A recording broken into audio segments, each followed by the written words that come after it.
Hi I'm Satish, welcome to top 9 ఇటీ. ఇవాల్టి top 9 entertainment news అంటే ఇప్పుడు చూసేద్దాం.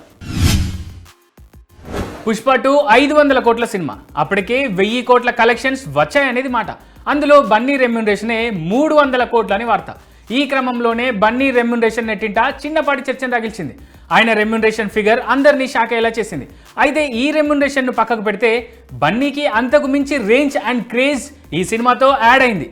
గ్లోబల్ రేంజ్కు బన్నీ చేరుకున్నాడని world wide Pushpa 2 pre business చూస్తే తెలిసిపోతుంది. సంచలనాలకు సిద్ధంగా ఉన్నాడు పుష్పరాజ్. ఇది అది అని లెక్కలేం వేసుకోలేదు, ఇక్కడ అక్కడ అని లొకేషన్ చూసుకోవట్లేదు.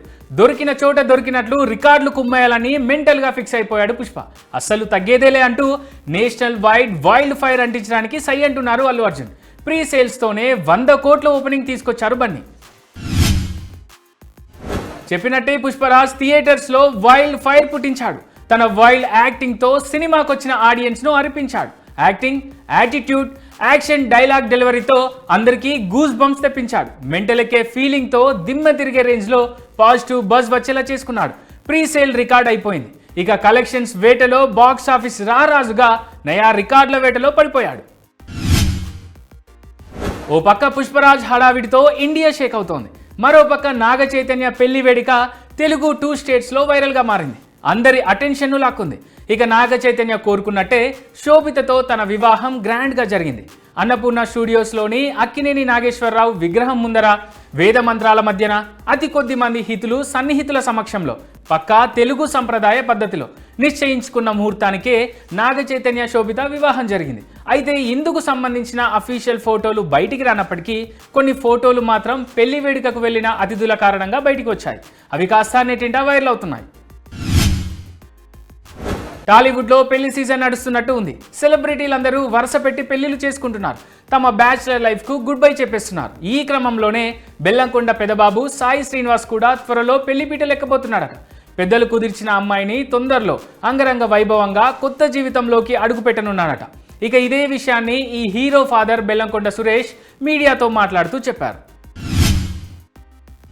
వెంకటేష్ కథానాయకుడిగా నటిస్తున్న సినిమా సంక్రాంతికి వస్తున్నాం. ఈ సినిమాలోని గోదారి గట్టు సాంగ్ తాజాగా విడుదలై మంచి ఆదరణ రాబట్టుకుంటోంది. భీమ్ సంగీతంలో రమణ గోగుల, మధుప్రియ ఆలపించిన ఈ పాట ఇప్పుడు ఎక్కడ పడితే అక్కడ వినిపిస్తోంది. యూట్యూబ్లో, సోషల్ మీడియాలో అయితే క్రేజీగా ట్రెండ్ అవుతోంది. ఇక శ్రీ వెంకటేశ్వర క్రియేషన్స్ నిర్మిస్తున్న ఈ సినిమాకు అనిల్ రావిపూడి దర్శకత్వం వహిస్తున్నారు. ఈ సినిమా సంక్రాంతి కానుకగా రిలీజ్ కానుంది. పవన్ కళ్యాణ్ గురించి ఒక్క మాటలో చెప్పడం చాలా కష్టమన్నారు నటి నిధి అగర్వాల్. ఆయనకు దయ ఎక్కువ అన్నారు. పవర్ స్టార్ ఓ లెజెండ్ అని, ఆయన పవర్ఫుల్ కళ్ళ గురించి ఎంత చెప్పినా తక్కువేనని చెప్పారు. ప్రభాస్తో రాజాసాబ్లో నటించడం ఆనందంగా ఉందన్నారు నిధి. ఆయన్ని ఎందుకు డార్లింగ్ అని పిలుస్తారో అర్థమైందని చెప్పారు. అల్లు ఫ్యామిలీకి మెగా ఫ్యామిలీకి గొడవ అనే కామెంట్ నెట్టింట వస్తోంది. అది అటు మెగా ఫ్యాన్స్ను, ఇటు ఐకాన్ స్టార్ ఫ్యాన్స్ను కాస్త పరేషాన్ చేస్తోంది. అయితే ఈ పరేషాన్ ఇప్పుడు గాయమైంది. ఎందుకంటే మెగా హీరో సాయి ధరమ్ తేజ్ తాజాగా ఓ ట్వీట్ చేశాడు కాబట్టి. ఎస్, ఎట్ ప్రెజెంట్ తన లైన్ ఆఫ్ సినిమాలతో బిజీగా ఉన్న సాయి ధరమ్ తేజ్ ఐకాన్ స్టార్ అల్లు అర్జున్కు ఆల్ ది బెస్ట్ చెప్తూ ట్వీట్ చేశాడు. Sending my heartfelt and blockbuster wishes అంటూ తన ట్వీట్లో రాసుకొచ్చాడు. బన్నీ ట్విట్టర్ అకౌంట్ను ట్యాగ్ చేయడమే కాదు, పుష్పరాజ్ జాతర ఫోటోను కూడా షేర్ చేశాడు తేజ్. మొదటి సినిమాతోనే అందరినీ మెస్మరైజ్ చేసిన దసరా డైరెక్టర్ శ్రీకాంత్ ఓదెలా తన నెక్స్ట్ సినిమా అనౌన్స్ చేశాడు. ఏకంగా మెగాస్టార్ చిరుతోనే సినిమాను పట్టాలెక్కించనున్నాడు. ఇక ఈ మూవీని ప్రొడ్యూస్ చేస్తున్న నాని ఈ మూవీ గురించి అఫీషియల్ అనౌన్స్ చేయడంతో పాటే ఓ పోస్టర్ను కూడా రిలీజ్ చేశాడు. అయితే ఈ పోస్టర్లో ఉన్నది చిరు చేయి కాదని నెట్టింట కామెంట్స్ వచ్చిన నేపథ్యంలో చిరును కలిసిన ఫోటోలను రిలీజ్ చేశాడు నాని. అంతేకాదు, డైరెక్టర్ శ్రీకాంత్ ఓదెలా చిరు చేయి కలిపిన ఫోటోకు VFXలో బ్లడ్ని యాడ్ చేసి ట్విట్టర్లో పోస్ట్ చేశాడు. ఇట్స్ బ్లడ్ ప్రామిస్ అని రాసుకొచ్చాడు.